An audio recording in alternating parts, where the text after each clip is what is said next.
Hello guys, स्वागत है आपका मेरे चैनल पे। तो आज हम लोग पढ़ने जा रहे हैं जो HAP बी फार्मा HAP का फर्स्ट यूनिट का MCQs क्वेश्चंस।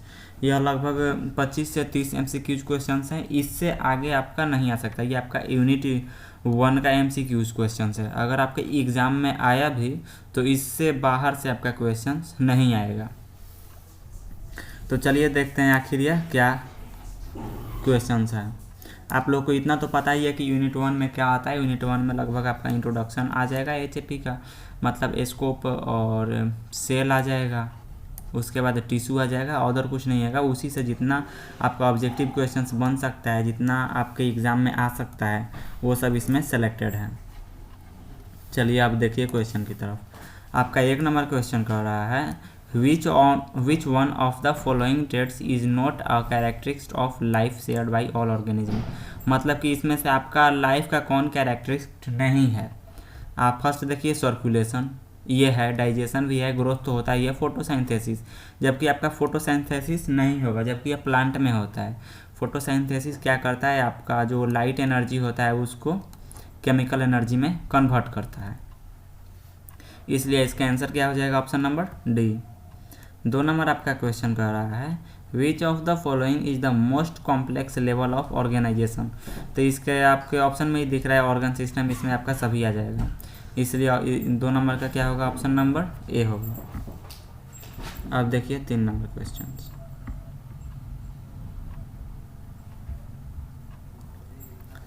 3 नंबर क्वेश्चन आपका कह रहा है, 1 मिनट देखिए। 3 नंबर आपका क्वेश्चन कह रहा है स्किन और bone an example of what level of organization.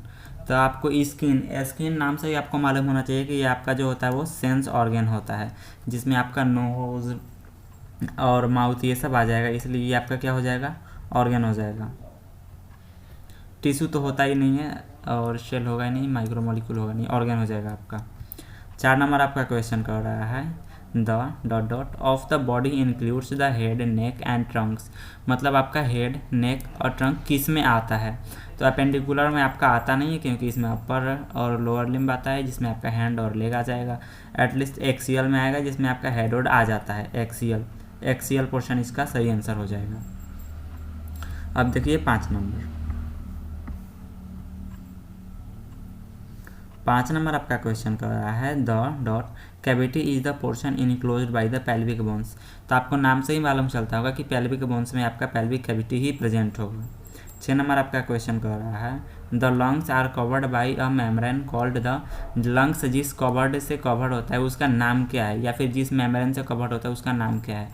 तो आपको मालूम होना चाहिए उसका नाम विस्केरल प्लेउरा होता है। ठीक है, इसका ऑप्शन नंबर बी हो जाएगा। 7 नंबर आपका क्वेश्चन कर रहा है the system is the responsible for transporting fluid and also house the body disease.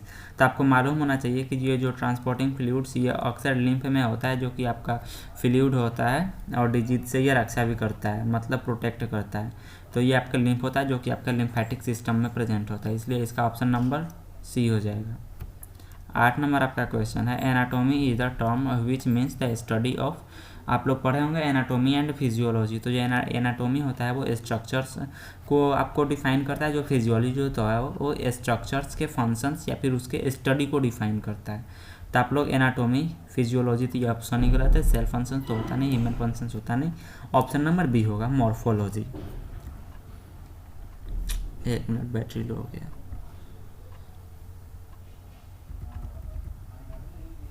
9 number question से देखिए, यहाँ पर नंबरिंग इधर उधर हो गया है, यहाँ पे भी 8 नंबर दिखा रहा है। चलिए कोई नहीं, 8 नंबर फिर से देखिए। अ study dealing with the explanation of how an organ works would be N example of. जैसा कि मैंने अभी बताया कि जो आपका एनाटोमी होता है वो स्ट्रक्चर को डिफाइन करता है, और जो फिजियोलॉजी होता है वो उसके फंक्शन और स्टडी को डिफाइन करता है। इसलिए 8 नंबर का सही आंसर क्या हो जाएगा, option number D, physiology. 9 number आपका क्वेश्चन कर रहा है what is the smallest level of organization consider to be living. तो आप लोगों को मालूम होना चाहिए cell is the smallest unit of our life. इसलिए इसका सही आंसर ऑप्शन नंबर ए हो जाएगा। 10 नंबर आपका क्वेश्चन कह रहा है which of the following terms means the same as ventral in humans. हाँ तो चलिए देखिए, वेंट्रल एज वेल एज आपका हो जाएगा एंटेरियर। 11 नंबर आपका क्वेश्चन है which of the following means as same as frontal. तो फ्रंटल आपका एज वेल एज हो जाएगा कोरोनल। ठीक है आपका। अब नेक्स्ट क्वेश्चन कर रहा है नेक्स्ट क्वेश्चन कह रहा है which types of neurons are likely to increase muscular activities. तो आपको मालूम होना चाहिए एसेलरेटर न्यूरॉन्स जो होता है वो आपका मस्कुलर एक्टिविटीज़ को इंक्रीज करता है। ठीक है। 13 नंबर आपका क्वेश्चन कह रहा है which structure within a cell produce ATP. जब आप लोग सेल पढ़ेंगे तो उसमें आप लोग माइटोकॉन्ड्रिया के बारे में पढ़ेंगे जो स्टोर भी करता है माइटोकॉन्ड्रिया और प्रोड्यूस तो करता ही है एनर्जी। इसलिए इसका सही आंसर क्या हो जाएगा ए माइटोकॉन्ड्रिया। 14 नंबर आपका क्वेश्चन कह रहा है except for one of the following are types of cell which one is not a type. इसमें कौन सेल का आपका टाइप नहीं है। तो आपको मालूम होना चाहिए जो प्लेटलेट्स थ्रोम्बोसाइट्स ये जो होता है ये सेल का टाइप नहीं होता है। ऑप्शन नंबर इसका ए हो जाएगा। 15 नंबर आपका क्वेश्चन कर रहा है in which part of a cell does the produce of making ATP from oxygen and glucose. जैसा कि मैंने अभी आपको बताया कि जो माइटोकॉन्ड्रिया होता है वो स्टोर करता है एनर्जी को, प्रोड्यूस में क्या करता है एनर्जी को माइटोकॉन्ड्रिया ही करता है। इसलिए इसका ऑप्शन नंबर सी आपका सही होगा। 16 नंबर आपका क्वेश्चन कर रहा है what is the difference between simple squamous cells and simple columnar cells. यहाँ पे टाइपिंग मिस्टेक है। तो आपको मालूम होना चाहिए जो एपिथेलियल सेल्स होता है वो आपका 2 टाइप्स का होता है। पहला आपका होता है सिंपल, दूसरा होता है कोल्यूमिनर। नहीं, सिंपल कोल्यूमिनर नहीं होता है, स्ट्रेटिफाइड होता है। ठीक है। सिंपल में आपका सिंगल लेयर होगा और स्ट्रेटिफाइड में आपका लगभग 1 मोर होगा, मतलब एक से ज़्यादा 2 भी लेयर्स हो सकते हैं, 3 भी लेयर्स हो सकते हैं, 4 भी लेयर्स हो सकते हैं। तो इस तरह आपका क्या पूछ रहा है difference simple squamous cells and simple columnar cells. तो आप ऑप्शन देखिए squamous cells filtered with columnar cells are taller than they are wide. आपका ऑप्शन नंबर ए सही होगा। देन अब चलते हैं नेक्स्ट जो आपका 17 नंबर क्वेश्चन कह रहा है which all organelles contain a acidic environment capable of digesting a wide variety of molecules। तो आप इसका ऑप्शन देखिए लाइसोसोम, राइबोसोम, सेंट्रोसोम्स, इधर गोल्जी कॉम्प्लेक्स है आपका। ठीक है। तो आपको मालूम होना चाहिए जो लाइसोसोम्स होता है वो इसी का इन्वायरमेंट आपका लगभग एसिडिक होता है। लाइसोसोम्स को हम लोग सुसाइड बैग भी कहते हैं क्योंकि मान लीजिए अगर कोई सेल डेड कर गया हमारे बॉडी के अंदर तो उसको लाइसोसोम ही एब्जॉर्ब करता है। ठीक है। इसका सही आंसर क्या हो जाएगा ऑप्शन नंबर ए लाइसोसोम। 18 नंबर आपका क्वेश्चन कह रहा है which form of transport through the plasma membrane requires the expenditure of energy by the cell। तो जब आप लोग प्लाज्मा मेम्ब्रेन पढ़े होंगे तो उसमें आप लोगों ने पढ़ा होगा एक्टिव ट्रांसपोर्ट और पैसिव ट्रांसपोर्ट। तो इसके हिसाब से आपका एक्टिव ट्रांसपोर्ट सही आंसर हो जाएगा। 18 का ऑप्शन नंबर सी। आपका 19 नंबर क्वेश्चन कह रहा है which of the tissue types below consist of a single layers of cells. तो मैंने जैसा कि अभी आपको बताया कि एपिथेलियल टिश्यू 2 टाइप्स के होते हैं, सिंपल और स्ट्रेटिफाइड। तो जो आपका सिंपल होता है वो इसका जो लेयर होता है वो आपका सिंगल लेयर का होता है और जो स्ट्रेटिफाइड होता है वो आपका डबल ट्रिपल लेयर्स का होता है और इसका मेन काम होता है बॉडी को प्रोटेक्ट करना। तो इस तरह आपका सिंपल कोल्यूमिनर एपिथेलियल टिश्यू हो जाएगा। और वैसे भी ये टिश्यू पूछ रहा है सिंपल कोल्यूमिनर हो जाएगा आपका। 20 नंबर आपका क्वेश्चन कर रहा है what are tendons and ligaments composed of. तो हाँ डेंस कनेक्टिव टिश्यू आपके लिगामेंट्स या फिर टेंडन्स जो होता है वो आपका डेंस कनेक्टिव टिश्यू से मिलकर भी बना होता है। ठीक है।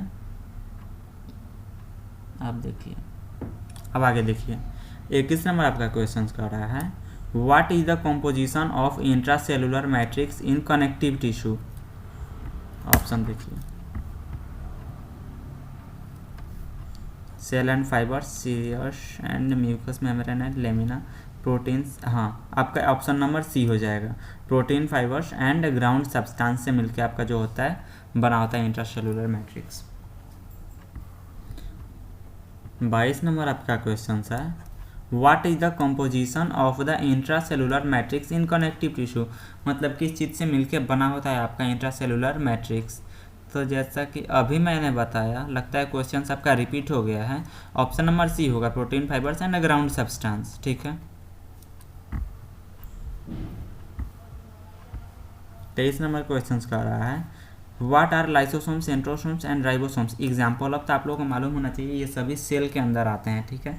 तो इस तरह organelles within a cell, आपका ऑप्शन नंबर बी हो जाएगा। सेंसुरी तो आएगा नहीं, इस तरह आपका डर्मिस, ये आपका सेंस ऑर्गन स्किन में आता है आपका, जो कि स्किन आपका तीन प्रकार से बना होता है, जैसे कि आपका डर्मिस हो गया, एपिडर्मिस हो गया और हाइपोडर्मिस हो गया। ये तीन लेयर से बन के क्या बना होता है आपका स्किन बना होता है, ये आपका सेंस ऑर्गन होता है। इस तरह आपका ऑप्शन नंबर बी हो जाएगा। 24 नंबर आपका क्वेश्चन कर रहा है, which of the following is not an example of connective tissue, मतलब इन चारों ऑप्शन में से कौन सा आपका एग्जाम्पल कनेक्टिव टिश्यू का नहीं है। तो ब्लड जो होता है वो आपका, ब्लड जो होता है ये भी आपका कनेक्ट करने का काम करता है, बोन कनेक्ट करने का काम करता है, टेंडन में कनेक्ट करने का काम करता है, और जो एपिडर्मिस होता है ये कनेक्ट करने का काम नहीं करता, क्योंकि यह पहली बात, यह तो आपका टिश्यू में भी नहीं आता, ये तो आपका स्किन में आता है, यह स्किन का लेयर है एपिडर्मिस, इसलिए इसका ऑप्शन नंबर डी हो जाएगा सही। इस तरह आप लोग ध्यान दीजिएगा, वैसे भी मैं बहुत बातें बता रहा हूँ जिससे आपका क्वेश्चन बने। 25 नंबर क्वेश्चन कर रहा है, a major role for mitochondria is to, आपको मालूम होना चाहिए कि यह एनर्जी प्रोड्यूस करता है, प्रोड्यूस एटीपी, आपका सही आंसर हो जाएगा ऑप्शन नंबर बी। 26 नंबर आपका क्वेश्चन कर रहा है, choose the tissue below that is one of the 4 primary types of body tissue, choose the tissue below that is one of the 4 primary types of body tissue. इसमें से आपको tissue चुनना है कि इसमें से टिश्यू कौन है। तो आपको मालूम होना चाहिए एपिडर्मल कोई टिश्यू नहीं होता, एपिथेलियल टिश्यू होता है, जबकि इंटरस्टिशियल टिश्यू नहीं होता, ये फ्लूइड होता है, जो कि आपका लिम्फ में इसका नाम है, और ओसियोसिस ये तो होता ही नहीं है, ठीक है। तो आपका ऑप्शन नंबर बी हो जाएगा, एपिथेलियल टिश्यू। 27 नंबर आपका क्वेश्चन कर रहा है, what are the primary types of tissue in the body. तो इस तरह आपका अगर ऑप्शन देखें, हाँ, muscles, nervous, connective and epithelial, option number A आपका सही हो जाएगा। 28 नंबर आपका क्वेश्चन कर रहा है, which of the following is not found in plasma membrane, इसमें से प्लाज्मा मेम्ब्रेन में आप क्या नहीं फाउंड कर सकते हैं। देखिए प्रोटीन्स तो होता ही आपका प्लाज्मा मेम्ब्रेन में, फाइब्रिनोजेन, कोलेस्ट्रॉल भी होता है, इंडोप्लाज्मिक रेटिकुलम यह नहीं होता, फोस्फोलिपिड्स ये होता है। इंडोप्लाज्मिक रेटिकुलम सेल के अंदर प्रेजेंट होता है, प्लाज्मा के अंदर प्रेजेंट नहीं होता, इसलिए आपका ऑप्शन नंबर सी सही होगा। 29 नंबर क्वेश्चन कर रहा है, which of the following is the smallest living structural unit of body. Cell, cell का डिफिनेशन सही, हमें लगता है कि सेल से इसमें आपका लगभग 2 क्वेश्चंस बना, और माइटोकॉन्ड्रिया से आपका लगभग 2-3 क्वेश्चंस बना। तो इस तरह ज़्यादा कोई भास्ट नहीं आपका यूनिट 1 तो बहुत ही आसान था, और मेरे अगले वीडियो में आपका यूनिट 2 का वीडियो आएगा, तो इसलिए आप चैनल को सब्सक्राइब कर लीजिए ताकि जो वीडियो अपलोड हो उसका नोटिफिकेशन आपके पास आ जाए और आप उस वीडियो को भी देख लें। अगर आपको वीडियो अच्छा लगे तो दोस्तों में शेयर करिएगा और वीडियो को लाइक ज़रूर करिएगा। आज के लिए इतना ही, थैंक यू।